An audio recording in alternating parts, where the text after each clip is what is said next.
There once was a man named Gold Roger who was king of the pirates. He had fame, power, and wealth beyond your wildest dreams. Before they hung him from the gallows, these were the final words he said. Our perspective is yours for the taking, but you'll have to join us first. We left everything we debated at the Yonkō Table. Ever since, pirates from all over the world set sail for the Grand Line, searching for the Yonkō Table, the table that will make their dreams come true. Yo, everyone. Welcome back to another episode of the Yonkō Table. I am your Yonkō host, DrJaceAttorney, and this week we are pondering another question of what if for episode 3. Specifically, what if the world lost its mightiest heroes? Before we dive into this week's episode, I have always with me my fellow Yonkō, GrandMasterHoop. Grandmaster, I think you have differing thoughts on this episode than I do. Well, Dr. Jace, episode 2 left such again, we talked about this, it really set the bar, okay? And it set the standard for what I believe this show should be, trying to reach and excel towards. And I mean, this episode had some cool ideas, but overall I think the execution was relatively kind of whack, and we'll get into where I think they could have done better. But yeah, man, I just left this episode definitely feeling, episode 2 stands at a high. It still stands? Okay. Right. Okay. Right. So that's how I feel. All right. All right. Let's see if the discussion can maybe change your thought to being correct. That this episode was amazing. No, I'm kidding. You could stand by your opinion, your wrong opinion. I'm kidding. Wrong. Okay. And with us as well is returning Supernova Rik. Rik, how'd you like this episode, or how'd you dislike this episode? There were definitely aspects I enjoyed, aspects that I thought could have been done better, and then just we'll get into talking about it, just the twist and just how it went through. I definitely had some feelings about that one. 2 is still a high standard after seeing the last episode, so not saying this episode was total garbage, but we will get into it. All right. Hey, let's just dive deep. Let's get into it right now. So I think we're all on the same page in regards to episode 2 from last week and how we're looking at future episodes of What If. GrandMasterHoop mentioned it earlier for him, and I can speak for myself on that, at least, that episode 2 of What If is the standard I'm judging future episodes by. Right. For me, episode 2 was 10 out of 10. Even after watching this episode, I still stand by that. 10 out of 10 in the context of What If. That's how I rank episode 2. Episode 1, I knocked it down, I think at least like half a point, or at least a whole point, down to like a 7 or 7.5. And I stand by that for still. So are we all on the same page? Episode 2 was, our standard, or episode 2 is still the benchmark. It's up there. It's the higher echelon. Obviously, there only be three episodes, but now that they've kind of had 3, 2 is still the standard. You gotta be 2. 2 is amazing. Yeah, and with that, I think the gap between these episodes and episode 2, it's so big. When you say the gap, you mean like quality, as far as, or how you like it? Like quality as far as, the execution, just the actual what if scenario and how it plays out. Episode 2 just nailed it in every part of the way, and I just feel episode 1, as we said, was a rehash. This one is more of an original take. However, there's a big reason why I don't think it works, and if we're ready, we can get into it. But yeah, episode 2, the gap between episode 2 and the rest, it's still quite large. Sorry about it. Okay. No, I mean, for sure. I think episode 2 went in its, it obviously had a rehash of the Guardians of the Galaxy intro, right? But once we got past those first 2-3 minutes, it was original territory. Like this was a story that you cannot copy and paste onto any Marvel film from the past. With this one, I felt like they mixed up what they did with Captain Carter and episode 2, where Captain Carter was more like a rehash, just a straight up rehash of the first Captain America movie. Episode 2 was just an original take entirely on just, what if all these characters decided to do this. This week, I felt like they took elements where let's rehash all of these phase 1 MCU movies, but they're all interconnected by a different plot thread, right? So instead of, Nick Fury going around to recruit Earth's mightiest heroes to form the Avengers, they're trying to solve a murder mystery. And I think that was the unique spin that I liked it. I don't know. I like that aspect of it, and we'll get into the nitty gritty in a minute or so. But I do like that they just didn't go back to what they did with Captain Carter. Because if I like right now, if I were to compare the episodes, I would have episode 2 on the top, episode 3, then episode 1. That's how I would rank it, just because Captain Carter was just more familiar of what we've already seen. This one, in my opinion at least, was, we've seen this already, but it's like a different genre almost. But I guess the execution could have been a little bit better. Yeah, I would say, the murder mystery is a cool take for sure. We haven't had a Marvel whodunit type of movie or in a show, so definitely a cool take for sure. And this one, episode 1 was a rehash. This one took key scenes from, like you said, all the phase 1 movies, and they strung them together. And what I thought was really cool is how they did that. They did that, I think, very well, actually. I think for me, it was the reveal at the end that I was not satisfied with. It soured the batch. It just, can we get into it? I get that, because especially like you said, new aspect of murder mystery, not rehashing the story, but the way that they executed certain things, and then just even some of the smaller aspects, because when we are leveling these 3 episodes, like you said, episode 2 was up there, episode 3 can be there because they had that new aspect and it's bringing in the trying to bring the story together. But even the comedy, like the small aspects, even the comedy in episode 2 was better. Like in episode 3, I felt some of them were just corny. I found myself sitting there, like I laughed at some of the people's reactions better than some of the jokes that were in there. Like when Black Widow was in the truck and she gave the guy the handcuffs and he just freaked out. I laughed hard at some of the jokes. It was good. I liked it. Cause I liked his reaction. He was just like, what? And I was like, I laughed harder at that than some, like I said, it just didn't, some of the things with the continuity with it, it seemed good. Like I said, the murder mystery, cool, new aspect, but just like I said, even some of the smaller aspects of episode 2 were a lot better for me.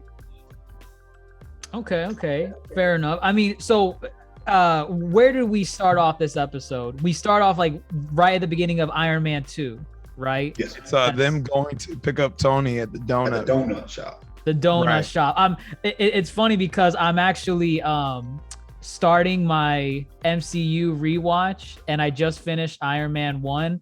I realized Incredible Hulk is not on Disney Plus, so I have to find an alternative means to watch it. But Iron Man 2 is right there. I started Iron Man 2, and that was one of the opening scenes. I'm like, oh wow, I remember this. This is he was in the donut. He was in the donut side.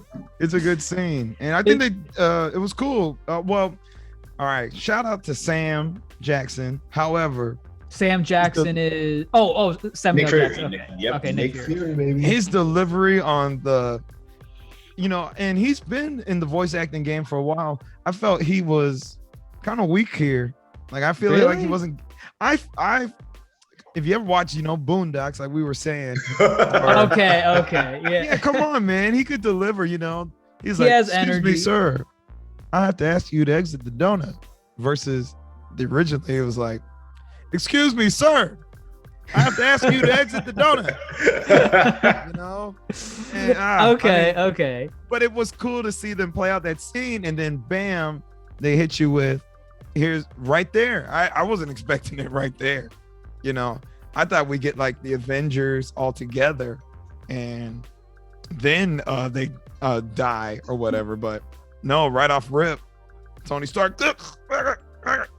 No, and I mean that was interesting too, because I mean we all knew what the episode title was called, so we just assumed, oh, this is probably like what if Loki won at the Battle of New York. Exactly. But it was a neat perspective to see, like, oh no, they're not, like, they're actually dying off one by one, and then it's leading up to a Loki eventually coming down to Earth and, you know, doing his business. But I thought that aspect was kind of cool. But before we move on, we have Supernova Darce chiming his way in. Darce, Hey, how'd you guys. like this episode? Sorry I'm late. I literally just finished it. Had a crazy day, but this was very what if episode. You know, like I don't know how much more what if it can get with what if the Avengers never were, you know? And obviously we see Loki takes over. And I mean, it's kind of sad to see everybody go, especially the Hulk, the way that he went. But this was a pretty cool episode. All right. So after what happens after Iron Man? We have Black Widow. Oh no. Oh, the Black Widow Not Black is Widow. yeah, Black Widow. She's Arrested. blamed Right. She gets detained. because she's the one that poked Tony. So here we are. I think we're gonna get this whole Black Widow centric. I mean, it was It pretty relatively much Black was. Widow. I feel Yeah, She was like. trying to was. figure it out, yeah. I mean, it was a balance between her and Nick. So, you know, Nick was running point, and she's over. No, I'm sorry, Nick's, you know, at HQ. She's running point over here. And what? So then we just start going through the scenes of the Phase 1 films. We see Thor, and we see that, you know, scene where he tries to get Mjolnir, and Take the arrow to the chest. arrow to the chest. Yeah. So And now he gets blamed. right, and I actually had a question because again, I'm my memory of the Phase 1 films is very, very low. I'm rewatching it now, so it might rekindle my memory. But so was Thor like extremely weak at this point before he picked up Gosh, you really- Mjolnir? you don't remember Worthy. nothing. I don't remember. He I wasn't don't. worthy. Right? He got Okay. nerfed. Odin got nerfed nerfed. him. Odin Okay. nerfed him. Yeah. Okay. And I remember that was a plot point because he was arrogant, right? Right. Yeah. Okay. Mhm. Okay. I just Oh, wanted yeah. to make sure. I'm like, bro, you took an arrow. That. Oh, okay. Hold on. I would say this. I wasn't expecting an arrow to the chest to be the thing to take him out. I What thought did you he think could- it was gonna be? I don't know. Just walk off. I don't know. The arrow. Walk off a cliff or something. You know what? You can take an arrow to the chest, right? Bro, that was in Darce, his you play heart. with bows. That was like on his left. That was on his left side. Darce, Yeah, don't you play with bows? Yeah. Don't play with bows. Can you take, I can you do take an archery, arrow yeah. to the chest?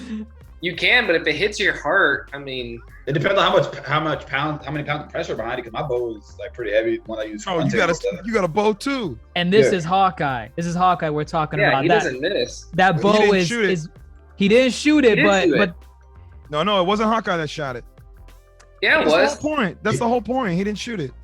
Well, No, obviously, but technically, he's- Hawkeye did shoot it. He just, as soon as the lightnings flashed, something pricked him.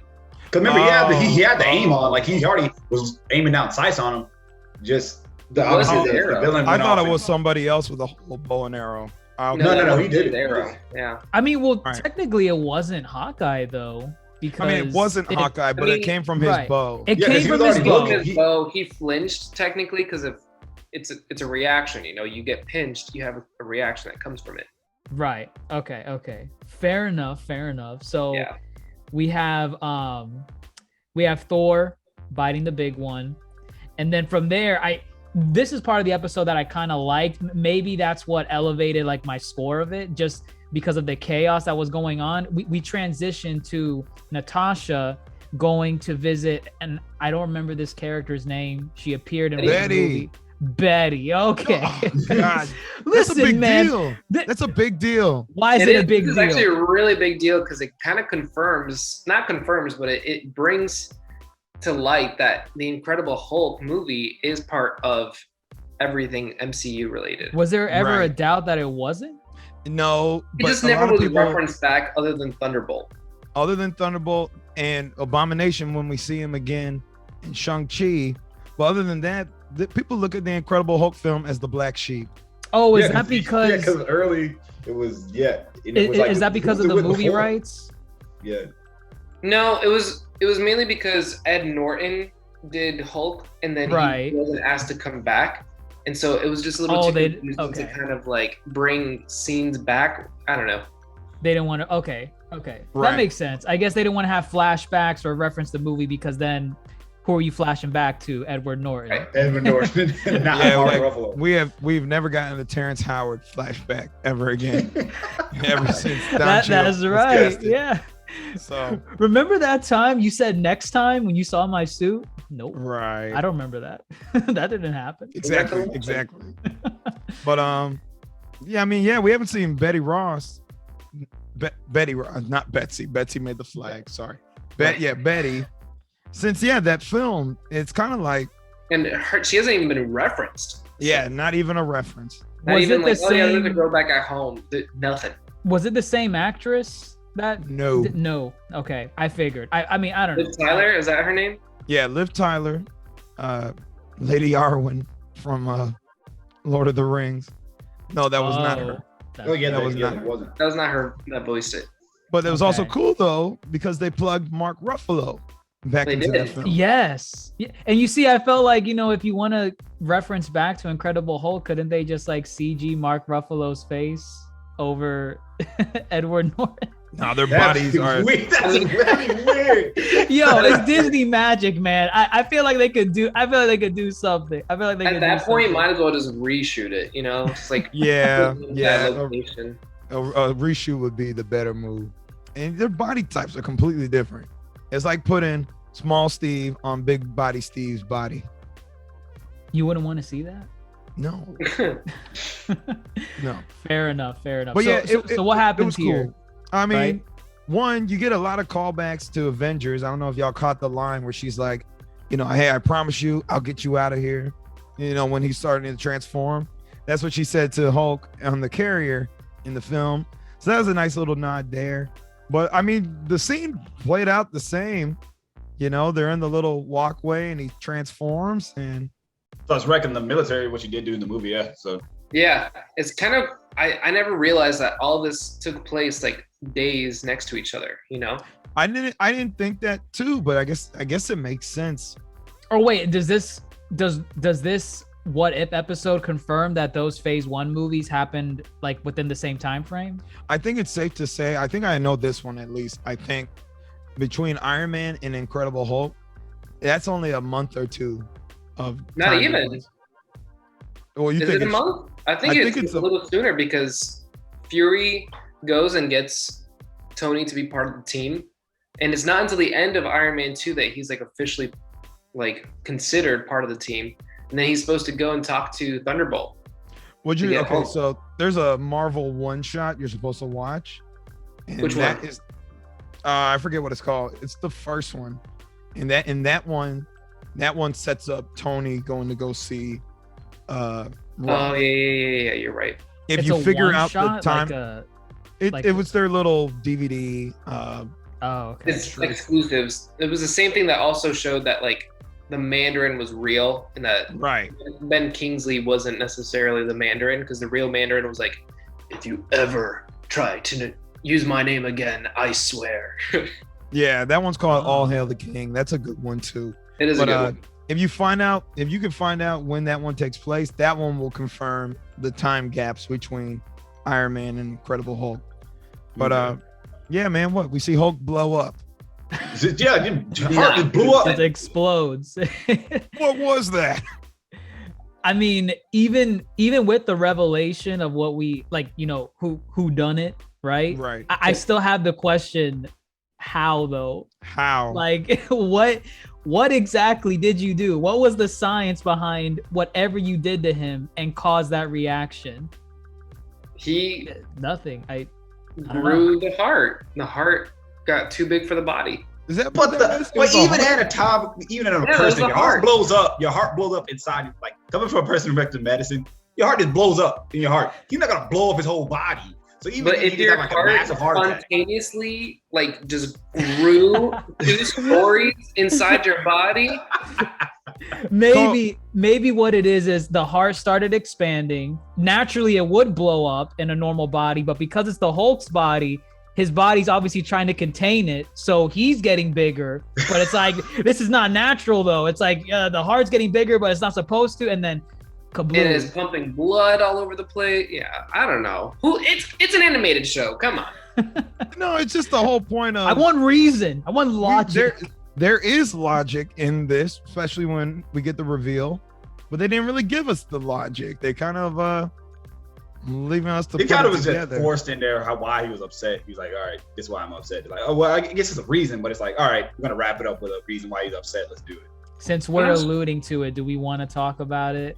Do you want to talk about Natasha real quick? And Well, then what Natasha cracking how the she case? went out, yeah, and how she figured it out or whatever. Which I mean, okay, what? Which Natasha, was it's not convoluted, but it was like really basic. No, where was she exactly when she like where was she logging into a shield I facility? don't even remember. She was just using a computer, and she had like the hard drive. Okay. But in order to get into the server, you have to have like the password. So she- Hashtag right. Steve. Oh, right. She's using Coulson's password. That was Coulson. funny. Good. Nice I to see like that. Coulson. I always like I didn't get Coulson. to see Coulson. And it's the same actor too, I think. Yeah, Yep. Clark Gregg. Clark right? Gregg. I love seeing him, and I love him simping Steve as Yeah. as always. I don't know. This one was a little weird. What was it like? Steve _ Well, Steve. It was like Steve. It was like Steve back to back, and then I love And then Cap or something. Steve. I heart Steve 0704. That's a little much. That's a little Yo, much. I mean, he was going a little overboard. You remember, kind of dialing back when they were trying to figure out who was going after Mjolnir. They were like, "Oh, it looks like a young Caucasian male, mid-20s, and damn, he's gorgeous." No, When he said when his he hair. He kept said talking about his hair and his everything. hair. No, he said he was gorgeous after that. He No, said didn't his, say he was he gorgeous said at his Oh, he hair. did? Yes, he said his hair was like lovely, and then Fury was like, "What?" And he was like, "Oh my, This is one good-looking guy. what is Phil doing, man?" I loved him this episode. He was like every scene that we saw him in was fantastic. But I mean, also at the same time that we had this scene with Incredible Hulk, Natasha, all that chaos going on, we have another scene going along with it, Loki and the Asgardians, his Asgardian army coming down, and he's putting on this front that he wants to slaughter Earth because Thor They is killed dead. Thor, right? But I feel like, I don't know if this is a version of Loki that actually cared about his brother in What If, or if he's just using that as an excuse. Like, I really don't care about him, but this is the perfect excuse for me to come down here and lay waste to everyone. Well, that's an interesting point. Because in Thor, the first movie, he actually did care for his brother Thor, He's always cared about Thor. Yeah, he always cared Yes. about Thor. Yeah. Right. So, but that's the thing, is that Thor didn't die in the first movie. So Thor was just in the way, He sent Thor down to Earth, had the destroyer rough him up a bit. And I mean, taking over Earth was never really part of his plan. Not initially. Not until he found out that there was an Infinity Stone on there, the Tesseract. Well, at first, it was always just Asgard. He wanted to be the king of Asgard. Yeah, Earth didn't become a target until Thanos pretty much offered him Earth. Well, no, it was because Dr. Selvig, he saw that there was the Tesseract, and for some reason Loki saw that too. And so Loki's like, well, Thanos pushed him to do that. Oh, Thanos pushed Loki to conquer Earth. Thanos pushed Loki to go get Earth and the Tesseract. But in this scenario, he has the Tesseract already. For example, that's a gap we never saw. When he gave him the Mind Stone and the staff, then he goes and takes over Selvig. That's how he knew where to go the whole time. So he took over Selvig before. Got it. No, it goes. Thanos finds Loki drifting in space, recruits him, sends him to Earth. He takes over Selvig, and then, bam, the events of Avengers. That's when it happens. Got it. Okay. Yeah. Okay. But yeah, even with that said, you know, yeah, his intention was never to kill Thor, and maybe the fact that somebody else killed him makes him seem more benevolent in him coming down to Earth. As far as this is more of a I'm trying to avenge my brother versus outright take over, because it looked like he was the king at that point. Yeah. Well, I mean, Odin, like, Right. Odin must Loki have been isn't asleep. Loki isn't really about like he doesn't care to kill his family members, you know? Like even when he took over Odin's body, like he didn't kill him. He sent him to Earth to be a prison, you know? And the same thing in the first movie, like when Odin was sleeping, his plan wasn't to kill Odin while he was sleeping. It was to have the Bifrost giants do it, but he even stopped the Bifrost giants from doing it so that way he could look like a hero. So it's not really like his, I don't know, he's not really. His story, he's definitely an interesting character. Like as you watch him and just like throughout the whole thing, he's definitely on levels. And after watching like even the Loki show, like he's definitely different tiers to what he does. Cause like, it just seems like he really is at the end of the day, just like mischief on a whole nother level. Cause it's not like he's trying to really hurt people, but he definitely is mischief on a level where it's like, yo, I want to do this, I want to be this, I want to do this, but at the same time I still have mixed feelings about these people, because like he's a frost giant, so he's not even really Asgard, so he's like still trying to figure himself out, things like that. So and yeah, he hasn't had that growth yet at this point. By as the way, far as you know, the whatever timeline happened goes. to the icebox? The casket of was it the casket of winters, or right? Is that what it's called? Wasn't it in Odin's room? So when big boy, what's his name? Fire guy, Surtur when he destroyed Asgard, he probably destroyed it. Yeah, it was in Asgard. Yeah, in the vault. Yeah, in the vault. Right. With the fake Infinity Gauntlet. Yep. Yes, the fake one. But yeah, I think this interaction between Loki and the extended interaction between Loki and Fury was probably my favorite part of the episode. I like, and of course, how it culminates at the climax of the episode, I think was really well done as well. Right, for sure. So, what happens next? Natasha cracks the case on. It's all about hope. It's all about hope. Which is dumb. To me, that was dumb. Like, just dumb. Tell her who it is. Just tell him it. Well, he's like it's Hank. It's Hank. Hope. I thought he said it was all about Hulk, like the Hulk. No, she said hope. No, yeah, the subtitle said hope. At first. I got Hulk. So no, she said hope. Because even if you looked at the file she was looking at, it said Janet Van Dyne on it. Yes, yeah. I did pause on that scene. I'm like, wait, who is that? I'm like, okay, I remember now. But what do you guys think? Boo! Reveal was whack. Reveal was I'm gonna have to go same with them, man. Now hold on. Wait. Is it that you're not satisfied that it was Hank Pym doing all these deeds, or was it that you didn't like how it was executed? That it was Hank Pym. For me, it's the execution. It's the execution. I'm not trying to not make this lengthy, okay? So you remember in episode 1 and 2, how it was one single thing that changed everything, right? Okay, yeah. We never got that this episode. It was all we were given, we don't know what changed in the timeline. Wait, wasn't it that Hope, she died? But we don't know. Yes, Hope died, but Hope never worked for SHIELD in the original timeline. So we don't know physical reveal, or like there was no visual reveal of what there's why it happened. We have no idea what was the change that made her go. Yeah, the catalyst on that. Does that make sense? No, it does. Yeah. So with that said, it felt weak to me because it was more. It just didn't feel like a warranted story, because that's not an established story we were familiar with, and we weren't even given much exposition on it. We were just told Hope worked for SHIELD and she died. We don't even know how she died. We don't know what event changed it, and it just felt. It's a prime example of show don't tell. We're just told that she died off screen, and we're not shown any context, like what you were saying. We have no idea how she came with Shield, how she died with Shield, and we're just and that's the crux of what you were saying earlier. At every episode, we've seen what change caused the ripple effect that caused the story to happen. Right. So, And I'll take it one more, and then I'll let y'all go ahead.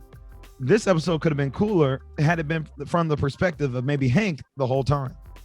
What if Hope went and worked for Shield, and then she died, and Hank went on a rampage? You know, World War Hank Pym. Ew. No, I don't want I don't know, that. because it kind of like the mystery of trying to figure out like. I like the murder. I think it's because it came back to being Hank Pym that we're kind of indifferent to the episode as a whole. But I like the murder mystery aspect of it, like building up to who did it. Hank Pym. Oh, you were good with it? Yeah, I was okay with Hank Pym. I mean, yeah, he's an old guy, but I think Ethan hit it right on the nose. Like the fact that we didn't get to see it, like the catalyst that is the what if, like kind of makes you think like, okay, this what if moment could have been a little stronger if they gave us like a flashback scene of like her on the side of a rocket trying to like break in by herself, and then she dies because she doesn't have a partner. You know, just like how her mom allegedly died. You know, like we would have saw a flashback of that. Like, oh, okay, cool. Like she was recruited by Nick Fury. Like he decided to go with her first instead of Natasha, and then he went to Natasha later. Like, you know, like if he decide, like, you know, these types of things instead of like alluding to you killed Hope. That's all we have. Weak. You didn't like that confrontation in the graveyard where it's Nick Fury talking. Well, I guess it's not really Nick Fury, but yeah, there's Loki for a little bit. So it's like, I'm just gonna say it. I didn't like I like Ant-Man in the movie, and it was good, but having Hank Pym as a villain, it just felt flat for me in general. Like he wasn't even just that day. Like you didn't like the yellow jacket suit he had on instead. I didn't like you said, the murder mystery, but I just felt that the whatever who was killing it, and just like the ending could have been better for me. Like I said, nothing wrong with Ant-Man, but it's not one of my favorite movies, so that probably made me a little bit biased. But it's just like Hank Pym upset that his daughter died. Again, just like Ethan said, you don't know why she even joined S.H.I.E.L.D. because that wasn't part of it. So it's like poor execution, but at the same time, I just don't like Ant-Man that much. So having Hank Pym as a killer just really just fell flat for me, man. It just didn't do it for me. I was like, something else cooler could have happened, but this happened. So, I mean, you have to wrap it up, but it just seems like it was a forced wrap up. I'm going to take it one step further. You mean to tell me Hank Pym dies? Hope dies, and Hank Pym says, instead of killing Nick Fury, I'm going to kill Nick Fury's Avengers Initiative. All these people who are not even part of S.H.I.E.L.D., who have no idea the Avengers Initiative is even going on, I'm going to kill them so Nick Fury can be like, damn, there goes my Avengers Initiative, you know? And it's funny because like they did tackle that issue because, you know, they were asking like, why'd you kill Thor? He was just trying to grab the hammer and you would have recruited him. I did him a favor. And I'm like, oh, okay, this is douchebag Hank Pym. It's a little on the weak side with the writing. I agree, but I mean, I thought it was pretty interesting overall. I think the concept is interesting. What? Wasn't Hank and Wasp part of the original Avengers? They were. Right. It could have been comics, just like, kind of like an allusion to that. They might have. I mean, for sure. I guess I was kind of indifferent when the reveal happened. I was like, oh, I wonder who it's going to be. But then when they said it's Hope, I'm like, wait, so is this Ant-Man related? I hope not. Like, what does that mean? What does that mean? Yeah, exactly. Oh, I hope not. But it was. And I don't know. I guess I tried doing my own mental gymnastics to try and justify it. But I guess talking it out, it's just, yeah, it doesn't really make a lot of sense. And then even when they like, you know, arrest him, he was like, what was he saying? He was like, honor her, right? I'm like, honor her. Avenge me. Avenge. No. I mean, oh my God, I don't know. definitely the reveal of the villain for me was probably the weakest. I did like the other aspects of the episode, I guess a little bit more than everyone else, but I think I'm on the same level with you guys that Hank Pym as the main baddie is just, I mean, first off, I think we already talked about it, but like, I don't know how he killed Hulk, but I'm just gonna assume it was some gigantic gadget thing that he probably has, and he's Hank Pym, and he just threw it in his heart, and then kabloom, he died. The Hulk literally spits out bullets. Oh, He saved the dude. The Hulk literally been thrown into space and not died. If you read some of the comics, he's been thrown into space before and not died. So how, I'm just like, he was riding on the bullet, and then I don't know. I'm pulling shit out of my ass. No, yeah, he was. He got into the blood. Yeah, that's how he got in. Like, Or he was in the pizza. He was in the No, they show that scene that he was in the bloodstream, and as he was going towards the heart, he threw the thing that makes stuff bigger. You know, like in Ant-Man 2, where you throw it on the car and the car gets bigger. Did they show that? Yeah, they showed it. They showed how they got in the body. Listen, I was watching this while doing some teacher stuff, so I guess I looked away. I feel like every time we come on this podcast, there's like two things that I missed, and all y'all always like, "How'd you miss that? How'd you not see that?" It was so obvious. Do you at least remember Captain Marvel? There was 2 caps in this episode. That was dumb. Who cares? I got one more Avenger to call. Is that a beeper? Is that a beeper? She didn't do anything. Just showed up. These are the 2 caps that are gonna, fight against Loki, because now Loki took over. He went to the UN. He's conquered the world basically in this what if scenario. And he did it in somewhat of a peaceful way, it looked like. Well, yeah. I mean, it looked like they took the Eiffel Tower hostage, those Asgardian ships. Right. But yeah, he did it, I guess. We will release your tower if you give us total domination of your planet. Who's that? Yeah, it's a fair trade. Quote. What quote is that? No, that's just what is his mentality? We got the Eiffel Tower hostage. Maybe they thought it was a beacon or a spire. We have your radio tower. But you see, these episodes keep leaving off at points where, right? These points are like, what's going to happen next? They could build off of it. Right. And so are these episodes going to play off of one another? Which is what we've always been discussing with each one. Are these individual strands, or are these, a continuous strand of... Well, I mean, this episode confirmed that it's not. It's not. You're right. It's individual. Yeah, they're just all over the place. Interesting. So will we get a sequel to this? Will we see, I don't know, a new team try to take out Loki? Double cap. I think that's kind of like the whole point of the what ifs. It's like, you're not going to see how the story plays out because this is a totally different universe. No, I want to see it. No, it's going to leave you wanting more. No, give me more. Unless maybe they do the sequels in season 2. Could be. That might be it. For example, they could do it. If Loki got Earth on his own and there's 2 stones on Earth, Thanos has to recruit somebody else. True. This is true. That is true. I mean, and at the end of the thing, at the end of the episode, was Captain America just not out of the ice yet? Because they showed his shield in the ice, so he's not still frozen. So he wasn't even woken up yet. Okay, all right. Yeah, right. So he's still frozen. See, I would like to look that up. I want to know how long it was between unthawing and the first Avenger film. Probably That never specified. The first film would have you believe he was thawed out, and then bam, he's in battle. Well, I mean, they when didn't was really he recruit found? Cap In the until Loki came. Hmm? They didn't really recruit Cap until. Oh wait, no, never mind. I want to know the time difference between when they recruited Cap and when they de-thawed Cap. But it was When never they confirmed recruited, when you they mean, found like- him, though. The block of ice. It was never confirmed when they actually found it.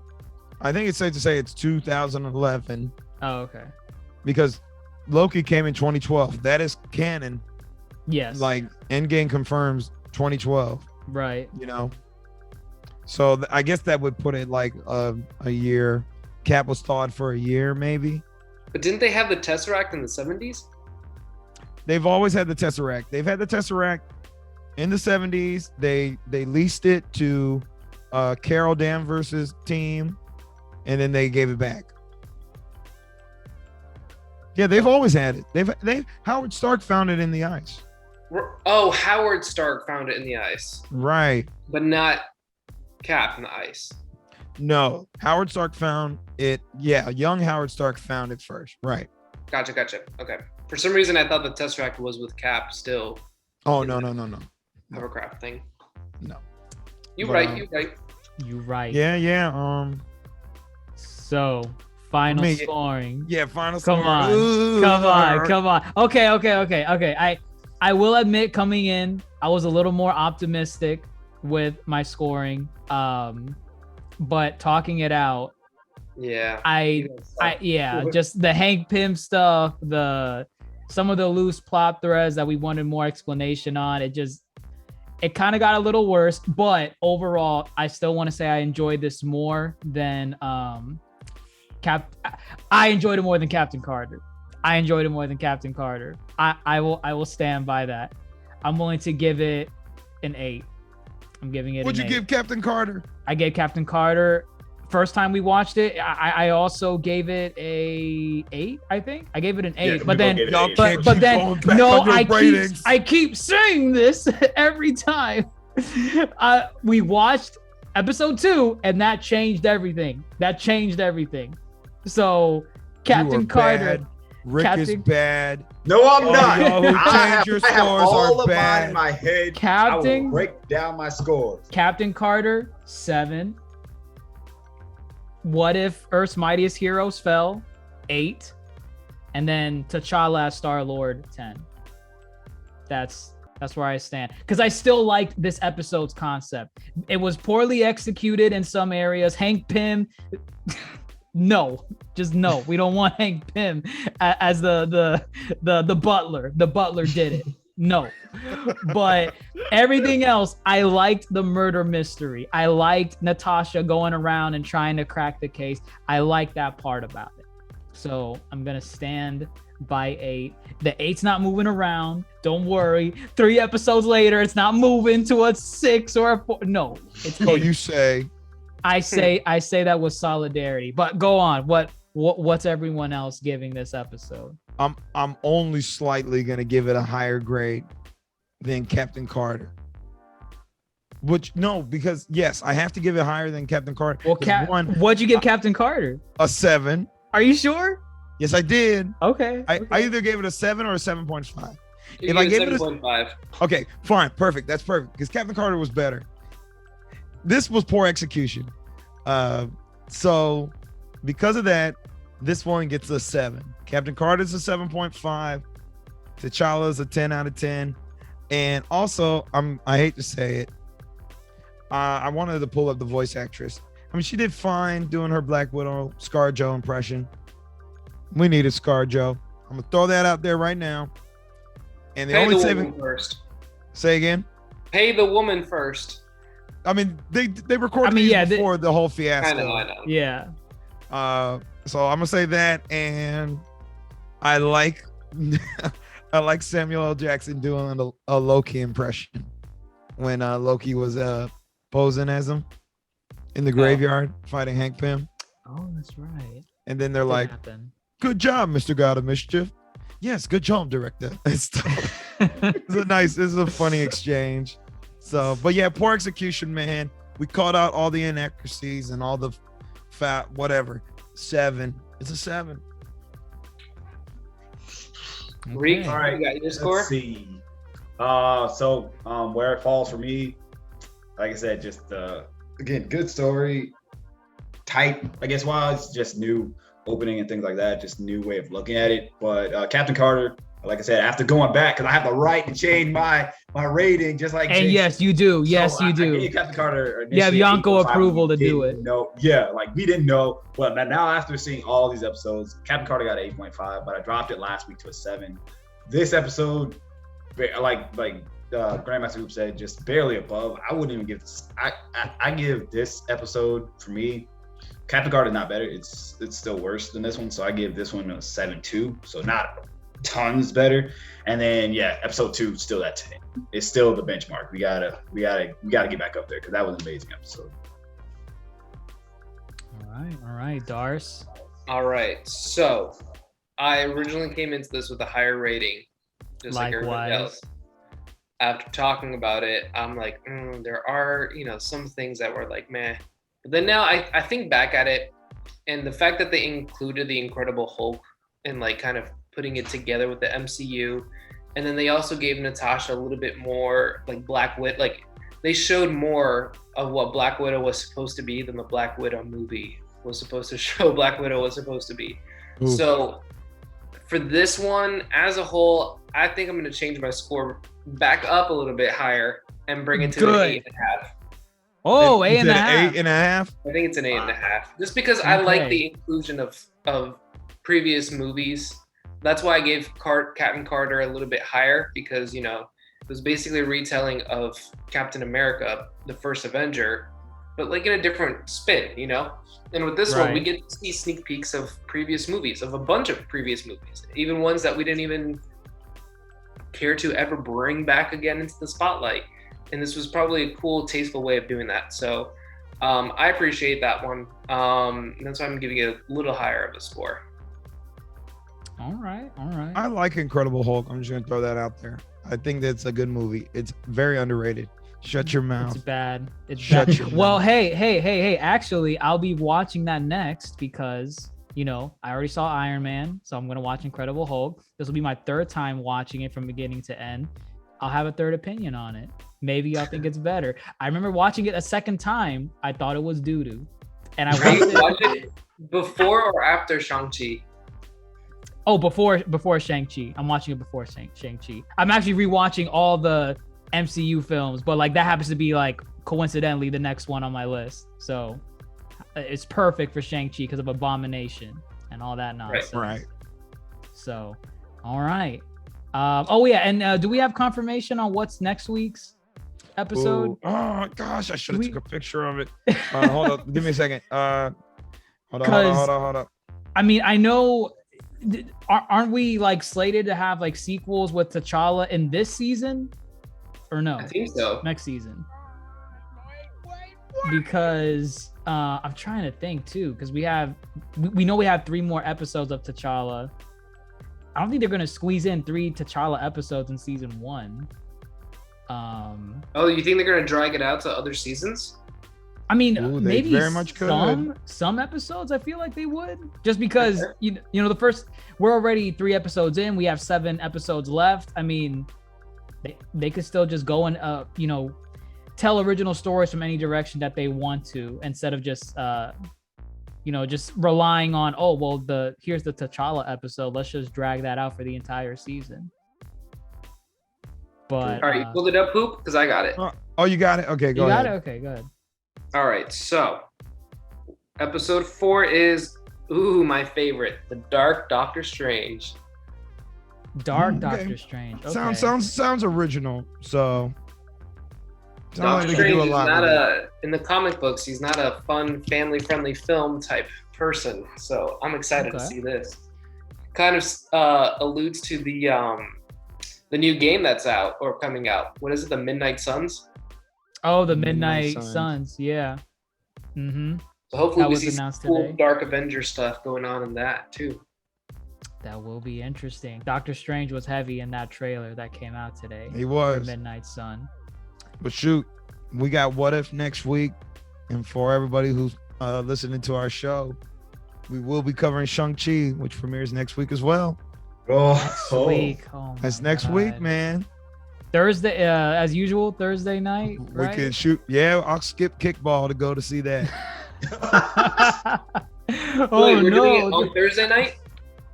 Ooh. Oh no, I was just asking it if it comes out Thursday night. It does. Gotcha. Yeah. There's Thursday showings, yeah.